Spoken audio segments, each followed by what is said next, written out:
Halo, selamat datang kembali dalam pertemuan 11 mata kuliah metode kuantitatif.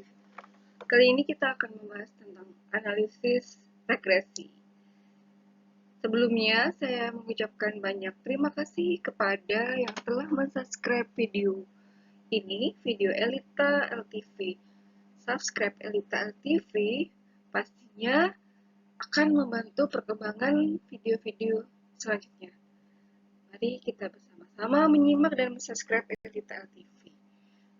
Analisis regresi.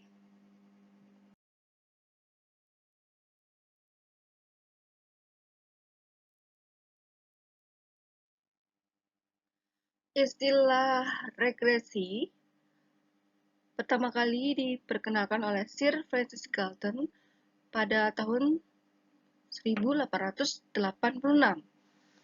Galton menemukan adanya tendensi bahwa orang tua yang memiliki tubuh tinggi memiliki anak-anak yang tinggi pula, begitu pula sebaliknya. Analisis regresi adalah suatu persamaan matematika yang mendefinisikan hubungan antara dua variabel. Tujuan analisis regresi yaitu memprediksi besarnya variabel. Nah, itu tergantung dengan menggunakan data variabel bebas yang sudah diketahui besarnya. Di sini, regresi itu oleh Sir Francis Galton tahun 1886. Kemudian timbul suatu persamaan matematika ya yang kita kenal akhirnya dibahas dalam pertemuan ini menjadi analisis regresi yang pastinya menggunakan data variabel bebas dan variabel tergantung yang sudah diketahui besarnya.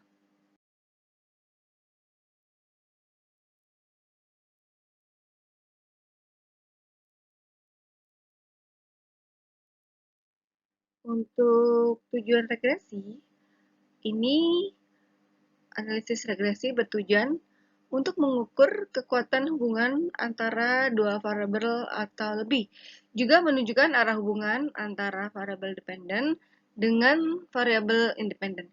Jadi dia pastinya mengregresifkan atau mengukur kekuatan hubungan antara variabel bebas dan variabel yang tidak bebas.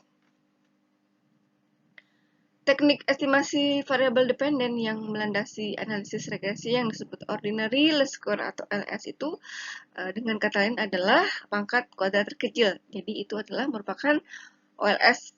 Jadi OLS itu adalah teknik estimasi ya untuk yang melandasi variabel dependen untuk menganalisis regresi ini.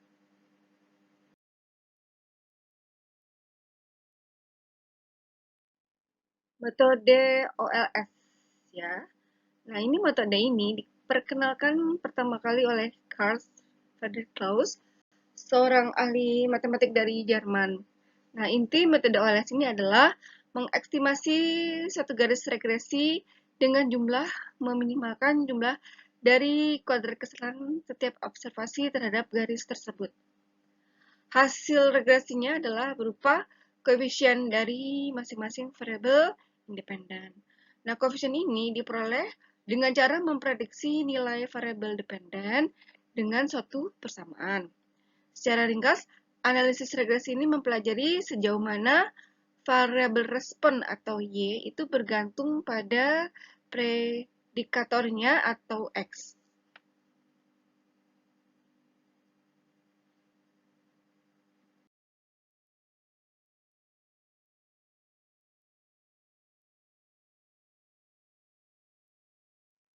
Nih, ada beberapa ya persamaan regresi. Ada yang 2 variabel, 3 variabel, dan seterusnya yang disamakan K variabel. Jadi K itu 2, 3, dan seterusnya. Bisa sampai 100 memakan K itu ya. Jadi K itu adalah berapa variabelnya. Nah, di sini pertama regresinya adalah sebagai berikut.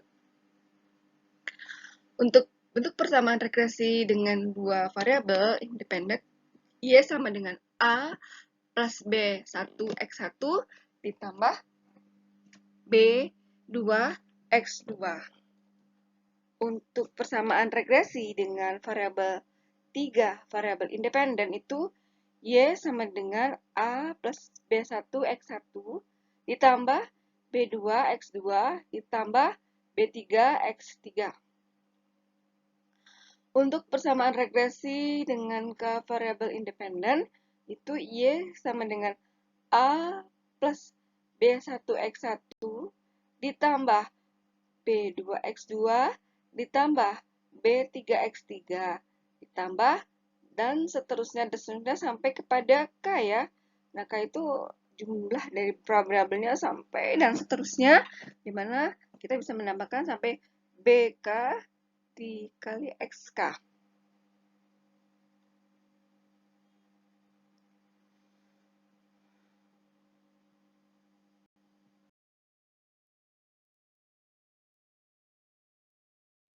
Ini kita lihat persamaan regresi untuk mendapatkan koefisien regresi. Ya. Nah, pada prinsipnya itu menggunakan metode OLS ini. Jadi metode ordinary least square. Yang OLS ini adalah meminimumkan jumlah kuadrat deviasi di sekitar garis regresi.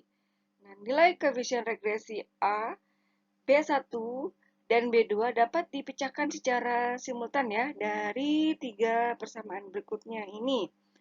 Sigma Y itu sama dengan NA ditambah B1X1 ditambah B2X2. Nah, ini yang bagian dari A. Berikutnya untuk B, sigma X1Y sama dengan A dikali sigma X1 ditambah B1 dikali sigma X1 ditambah B2 dikali sigma X1 dikali sigma X2. Untuk yang C sebagai berikut. Sigma X2 dikali Y sama dengan A dikali sigma X2 ditambah B1 dikali sigma X1 dikali sigma X2 ditambah B2 dikali sigma X2. Ya, jadi persamaan untuk nilai korelasi regresi A, B1 dan B2 itu bisa dilihat dalam persamaan regresi tersebut. Jadi kita nanti sesuaikan saja ya masing-masing dengan tiga persamaan dan apa yang akan dicari jawabannya pada persamaan-persamaan berikut ini.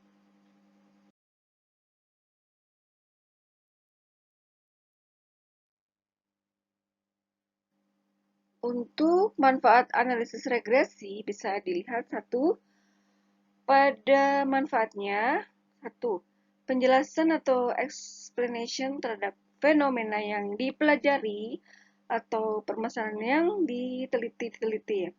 Yang kedua, prediksi nilai variabel tergantung berdasarkan nilai variabel bebasnya, bebas yang mana prediksi dengan regresi ini dapat dilakukan secara kuantitatif. Yang ketiga, faktor determinan atau determinan itu yaitu penentuan variabel bebas mana atau pada regresi berganda yang berpengaruh dominan terhadap variabel tergantung ya. Dan hal ini dapat dilakukan bila mana unit satuan data seluruh variabel itu sama dan skala data seluruh variabelnya itu homogen ya, homogen.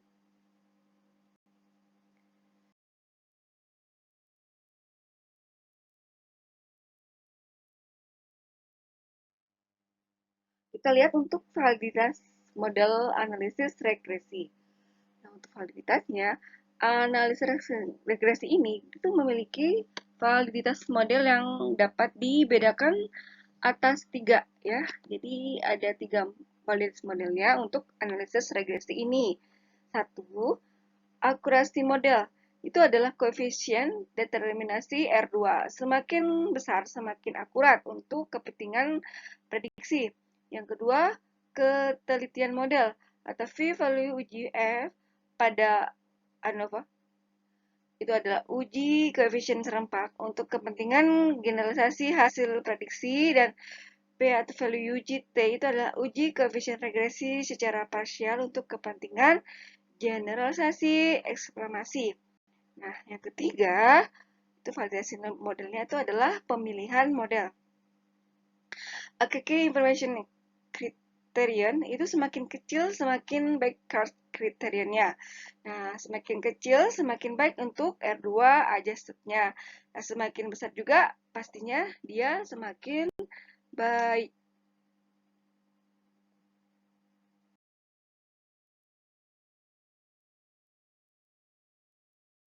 Nah, ini adalah prosedur analisis regresi.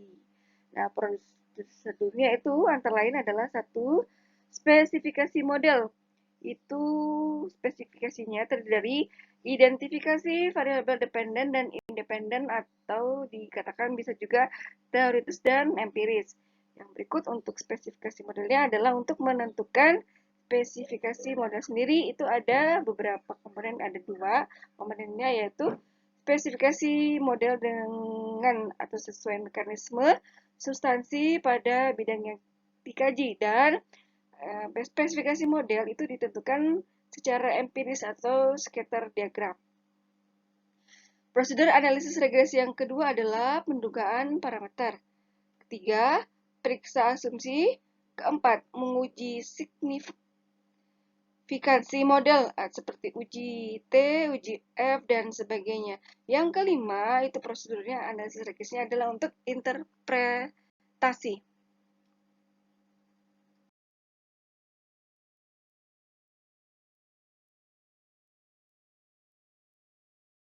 Pastinya, analisis regresi ini bisa kita hitung secara Microsoft Excel seperti pada korelasi untuk pertemuan yang kemarin, pertemuan sebelumnya. Tapi di sini juga analisis regresi bisa menggunakan software SPSS ya. Pastinya kita download dulu ya, kemudian kita mengklik, kita tampilkan untuk SPSS-nya. Nah, kemudian kita masukkan data ke worksheet SPSS ya. Kemudian kita yang kedua klik analyze. Kemudian cari regression dan pilih linear. Yang ketiga, masukkan variabel yang akan dianalisis. 4. Klik statistik. Kemudian pilih Durbin-Watson dan collinearity diagnostic atau uji autokorelasi dan multicollinearitas. Nah, selanjutnya kita klik continue. Yang kelima itu kita klik save ya, kemudian pilih standardization pada predicted value dan standardization di residual. Nah, ini untuk menguji heterokedastisitas. Nah, selanjutnya kita klik continue. Yang keenam, baru kita setelah semua tahapan kita input satu persatu, kita klik OK.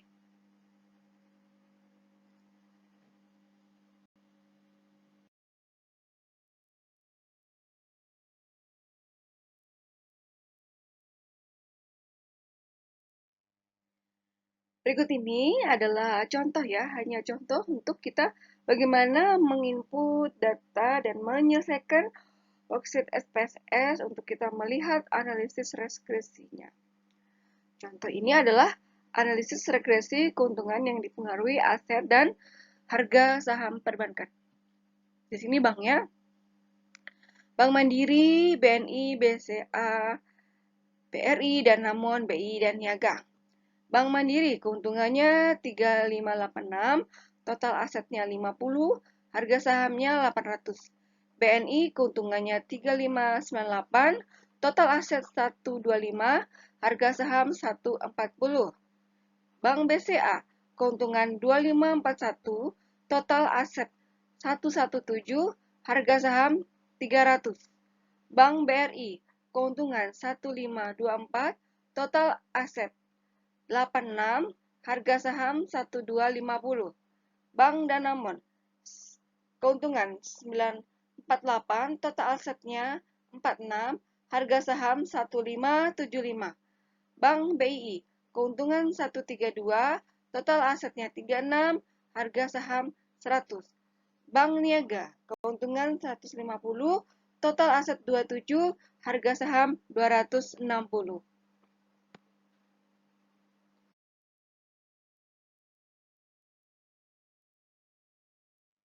Nah, ini adalah tampilan dari workshopnya SPSS, di mana ini tampilan untuk regresi. Jadi, kita menampilkan data yang kita tarik dari Microsoft Excel, kita open ya, kemudian kita tarik datanya, ya, data data-data DX-nya, kemudian kita klik Analyze, ya, kemudian ada regresi dan linear. Ya, setelah itu kita klik OK. Nah, ini ada yang orange-orange ya, jadi analis regresinya seperti ini. Dan tahapan-tahapan untuk membuka SPSS, saya rasa untuk yang dari sebelum pertemuan-pertemuan sebelumnya, itu tentang validitas reliabilitas, itu saya sudah menerangkan bagaimana kita menarik data, sehingga data-data yang ada di YX ini tidak bisa diketik begitu saja, tetapi harus ambil open datanya dari Microsoft Excel yang sebelumnya sudah kita punya. Datanya tinggal kita open dan kita langsung kita buka. Bukan berarti harus diketik ya masing-masing seperti Excel, tidak. Ini SPSS sangat berbeda dengan Excel, tetapi Excel ini membantu kita untuk menarik data-data yang sudah kita input ke dalam analisa. Nah, analisa ini hanya untuk mempersingkat waktu dan tenaga supaya dalam analisa SPSS ini bisa dipersingkat dan dipermudah tanpa harus susah-susah seperti di Excel. Meskipun datanya berasal dari data Excel.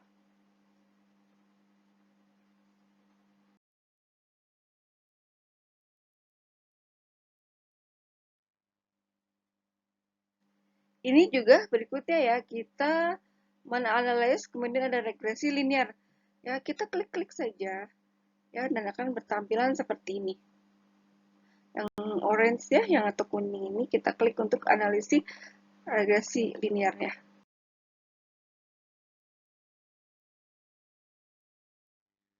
Nah, di sini setelah kita mengklik linear programming untuk analisis, ya kita masukin ya semua data-datanya yang sudah terekam dalam sebelumnya di Excel, kemudian kita tarik data, kemudian ada analisis regresi linear.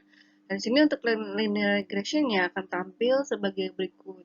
Jadi, itu ada total aset, itu adalah X1, harga sahamnya X2. Nah, ini dependennya adalah keuntungan ya di Y. Sementara di sini independennya itu adalah total aset X1, harga sahamnya X2.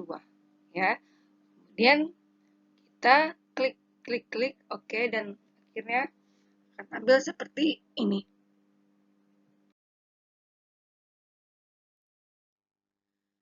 Berikut ini adalah linear regression statistik, di mana di sini kita checklist yang estimation ya untuk regresi coefficient-nya. Kemudian kita checklist lagi model fit, kemudian ada kita klik lagi collinearity diagnosis. Nah, untuk residualnya itu kita klik Darburn Weston. Kemudian kita klik continue.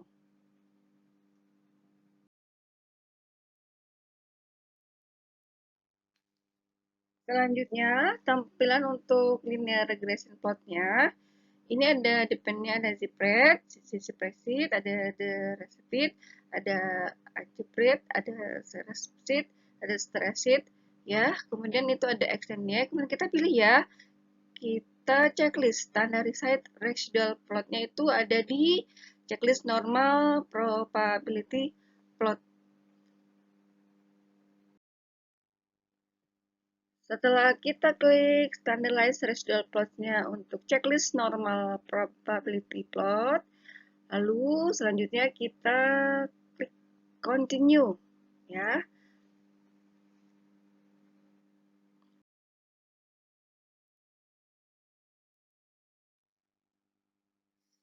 Berikutnya akan ada tampilan linear regression shape-nya seperti ini ya. Di sini yang perlu kita checklist adalah di residual untuk checklist unstandardized, Kemudian sampai dengan yang berikut untuk kita checklist lagi standardized ya. Lalu untuk berikutnya kita pada kolom include the reference matrix itu kita checklist lagi. Lalu kita klik continue supaya kita ingin menampilkan summary atau hasil dari linear regression ini. Nah, ini adalah model summary dari prediction custom harga saham dan total aset dan dependent variable-nya itu berupa keuntungan. Di sini model satunya R-nya adalah 0,964, kemudian R-square-nya 0,930, AJSR score-nya 0,895, standard error of the estimate-nya 424, 550, kemudian Darwin Weston-nya 2.151 ya. Nanti berikutnya data-data ini kita baca untuk menghasilkan dari soal untuk harga saham, total aset, dan kemudian kita cari bagaimana keuntungannya.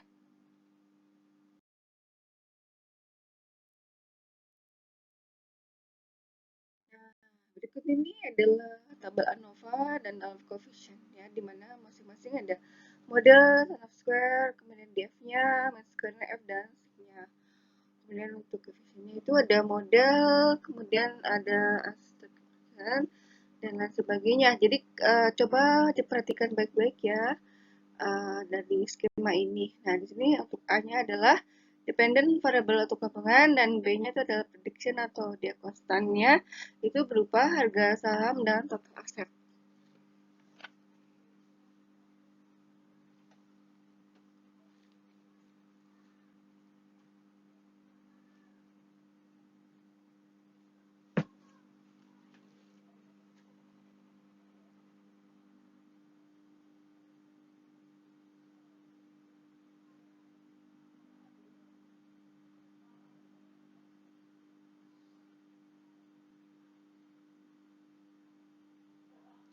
Jadi untuk ANOVA dan koefisiennya itu masing-masing sudah dihasilkan dari analisa regresi yang setelah kita mengklik-klik data-data dan kita mengklik proses-prosesnya, sementara hasilnya adalah seperti ini untuk contoh soal di atas untuk depend variabel keuntungan dan variabel konstannya adalah harga saham dan total aset. Jadi mohon diperhatikan baik-baik angka-angkanya sesuai dengan tabel-tabel yang sudah tertera ini.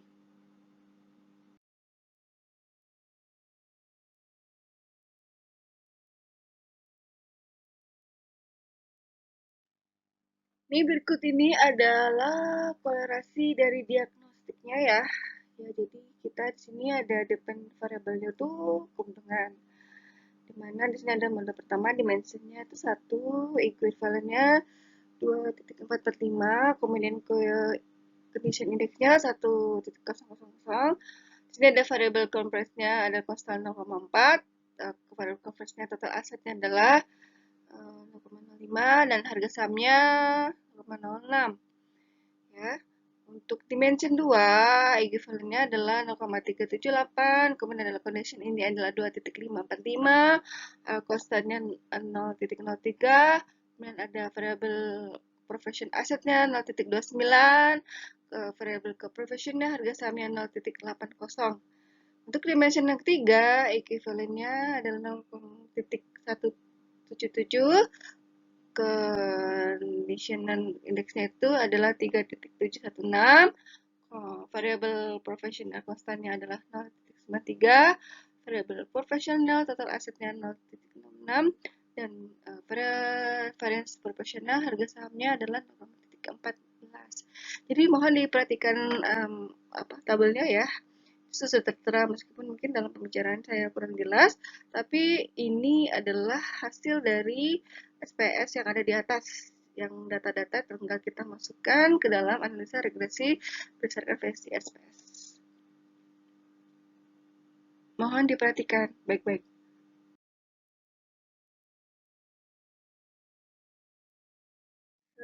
sekian dulu perjumpaan kita dalam metode ini, metode kuantitatif ini. Terima kasih yang sudah subscribe video Elita LTV.